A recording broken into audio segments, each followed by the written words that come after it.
Hello friends, स्वागत है आप सबका आपके अपने यूट्यूब चैनल पर। तो आज की वीडियो में हम बात करेंगे हिंदी साहित्य के कुछ महत्वपूर्ण प्रश्नों के बारे में जो कि आपके एग्ज़ाम के लिए काफ़ी ज़्यादा महत्वपूर्ण है।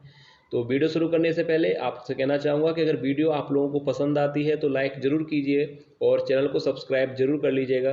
तो चलिए वीडियो को शुरू करते हैं और देखते हैं आज के महत्वपूर्ण प्रश्नों को।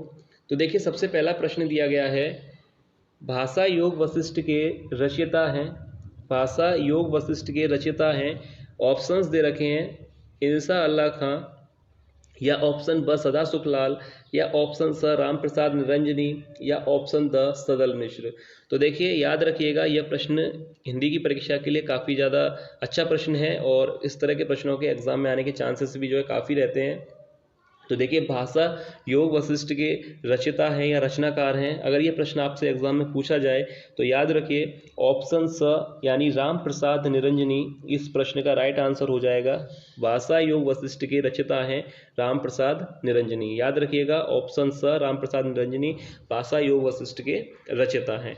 अब इसके बाद देखिए, नेक्स्ट प्रश्न दिया गया है, हिंदी प्रदीप के संपादक हैं, यानी हिंदी प्रदीप जो है पत्रिका के संपादक कौन हैं? ठाकुर जगमोहन सिंह, या बालकृष्ण भट्ट, या राजा शिव प्रसाद सितारे हिंद, या ऑप्शन द बद्री नारायण चौधरी प्रेमगन। तो देखिए, इस प्रश्न का जो राइट आंसर है, यानी हिंदी प्रदीप पत्रिका के जो संपादक हैं, तो ऑप्शन हो जाएगा ब यानी बालकृष्ण भट्ट इस प्रश्न का राइट आंसर होगा। अगर एग्जाम में आए तो अच्छी तरह से समझिएगा, ज़्यादा वीडियो में प्रश्न नहीं है, तो आप लोग एक बार में इस वीडियो को जरूर देख लीजिएगा। अब देखिए, प्रश्न दिया गया है, खड़ी बोली गद्य की प्रथम प्रमाणिक रचना है।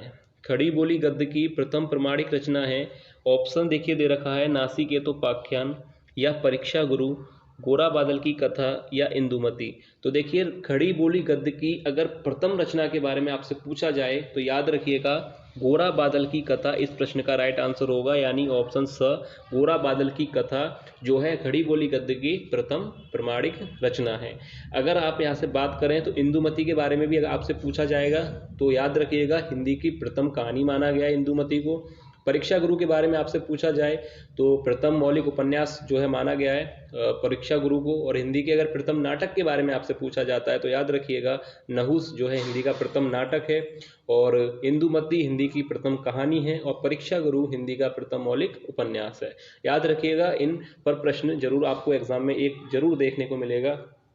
अब देखिए, अब नेक्स्ट यहाँ पर प्रश्न दिया गया है, देखिए प्रश्न दिया गया है कि निम्नलिखित में से कौन द्विवेदी युग के गद्य लेखक, देखिए कितना अच्छा प्रश्न है कि निम्नलिखित में से कौन द्विवेदी युगीन गद्य लेखक हैं, यानी आचार्य रामचंद्र शुक्ल, या ऑप्शन ब श्याम सुंदर दास, या ऑप्शन स भगवती चरण वर्मा, या ऑप्शन द यशपाल। तो देखिए, द्विवेदी युग के गद्य लेखक कौन है? तो देखिए, सरल प्रश्न है, ज़्यादा टफ नहीं है। ऑप्शन ब यानी श्याम सुंदर दास इस प्रश्न का राइट आंसर होगा। याद रखिएगा, द्विवेदी युगीन गद्य लेखक श्याम सुंदर दास हैं। आप जानते हैं कि आचार्य रामचंद्र शुक्ल, भगवती चरण वर्मा और यशपाल जो है किस युग से संबंधित है, आप लोगों को पता है।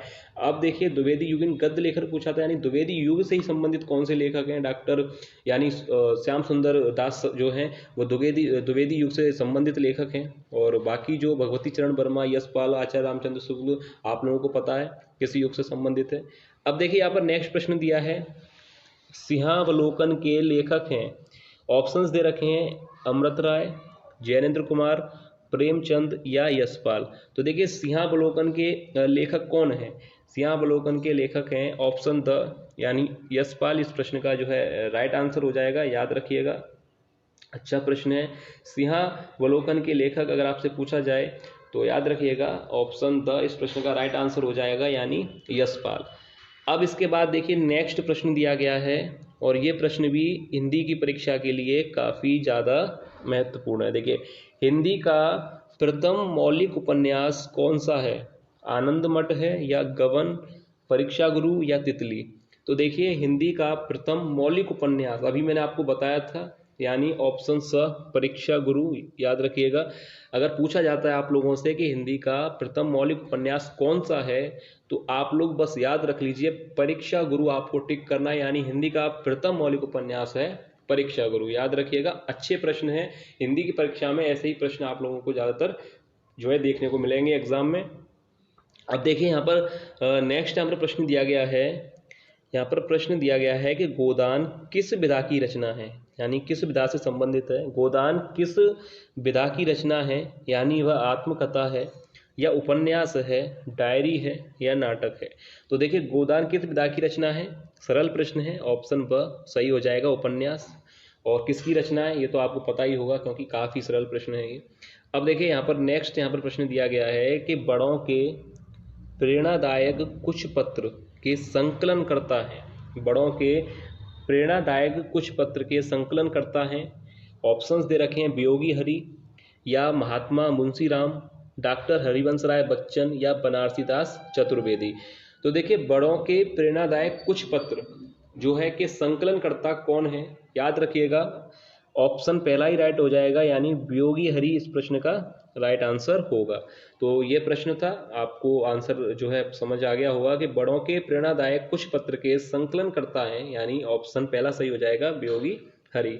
अब देखिए इसके बाद जो नेक्स्ट प्रश्न पूछा गया है, पुरस्कार कहानी के लेखक हैं। ऑप्शन पहला दिया गया है कि अमरकांत हैं या यशपाल हैं, जयशंकर प्रसाद या प्रेमचंद। तो देखिए पुरस्कार कहानी के जो लेखक हैं, ऑप्शन कौन सा राइट हो जाएगा, यानी स, याद रखिएगा ऑप्शन स इस प्रश्न का राइट आंसर है, जयशंकर प्रसाद। याद रखिएगा सरल प्रश्न है और अच्छी तरह से आपको जो है एक बार वीडियो जरूर देखनी चाहिए क्योंकि जो भी प्रश्न है वो काफ़ी महत्वपूर्ण है, एग्जाम में जो है आने के चांसेस इनके काफ़ी रहते हैं। तो देखिए पुरस्कार कहानी के लेखक हैं जयशंकर प्रसाद, याद रखिएगा।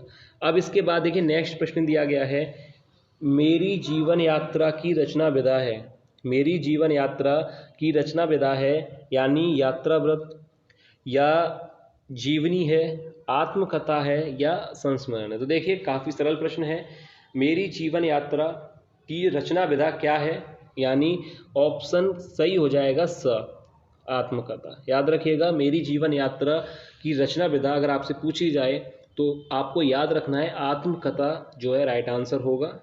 मेरी जीवन यात्रा की रचना विधा है आत्मकथा, ना तो यात्रा व्रत आप याद रखिएगा, यहाँ पर आप जीवनी भी नहीं है और ना ही संस्मरण है, यानी मेरी जीवन यात्रा की जो रचना विधा है आत्मकथा इस प्रश्न का राइट आंसर है। अब देखिए नेक्स्ट प्रश्न दिया गया है, देखिए प्रश्न पूछा गया है कि निम्नलिखित में से जीवनी है। ऑप्शन पहला दे रखा है आवारा मसीहा या अतीत के चलचित्र, चिंतामणि या नीड़ का निर्माण फिर। तो देखिए निम्नलिखित में से जीवनी पूछा गया है कि निम्नलिखित में से जीवनी है, यानी आवारा मसीहा है, अतीत के चलचित्र है, चिंतामणि है या नीड़ का निर्माण। तो ऑप्शन सही हो जाएगा पहला, यानी आवारा मसीहा इस प्रश्न का जो है राइट आंसर होगा। अब इसके बाद देखिए नेक्स्ट यहाँ पर प्रश्न दिया गया है कि डॉक्टर संपूर्णानंद द्वारा संपादित पत्रिका का नाम है। अब ये जो प्रश्न है इसमें ऑप्शन दे रखे हैं, धर्मयुग या मर्यादा, सरस्वती या यहाँ पर ऑप्शन मैं आपको बता दूं, आपको दिखाई नहीं दे रहा होगा, मैं आप लोगों को बता दूं, हंस पत्रिका। तो देखिए डॉक्टर संपूर्णानंद द्वारा संपादित पत्रिका का नाम क्या है, चार ऑप्शन दे रखे हैं, धर्मयुग, मर्यादा, सरस्वती या हंस। तो ये जो प्रश्न है वो मैंने आप लोगों के लिए चुना है, यानी हर वीडियो में एक प्रश्न जो है मैं आप लोगों के लिए दे देता हूँ। तो आज की वीडियो में जो प्रश्न मैं आप लोगों के लिए दे रहा हूँ वह यही प्रश्न है कि डॉक्टर संपूर्णानंद द्वारा संपादित पत्रिका का नाम क्या है। इस प्रश्न का जो भी राइट आंसर है वो आप लोग कमेंट करके जरूर बताइएगा, ये प्रश्न जो है आप लोगों के लिए। तो ये थे आज की वीडियो के प्रश्न, उम्मीद है आप लोगों को वीडियो पसंद आई होगी, आज के प्रश्न आप लोगों को पसंद आए होंगे। अगर वीडियो आप लोगों को पसंद आई है तो लाइक जरूर कीजिएगा और चैनल को सब्सक्राइब जरूर कर लीजिएगा, क्योंकि ऐसे ही महत्वपूर्ण एमसीक्यू के माध्यम से आप लोगों को चैनल पर तैयारी कराई जाती है। हैंड रिटन नोट्स भी आप लोगों के लिए बनाए गए हैं जो कि आपको कुछ समय बाद जो है चैनल पर अपलोड किए जाएंगे। तो सभी विद्यार्थी चैनल से जरूर जुड़ जाइएगा और आपको अगर कोई भी आपको प्रश्न पर डाउट रहता है या सजेशन आप लोग देना चाहते हैं तो भी आप कमेंट करके हमें बता सकते हैं। तो चलिए मिलते हैं नेक्स्ट वीडियो में ऐसे ही और कुछ महत्वपूर्ण एमसीक्यू के साथ। तब तक आप लोग अपनी तैयारी अच्छी तरह से करते रहिए। धन्यवाद।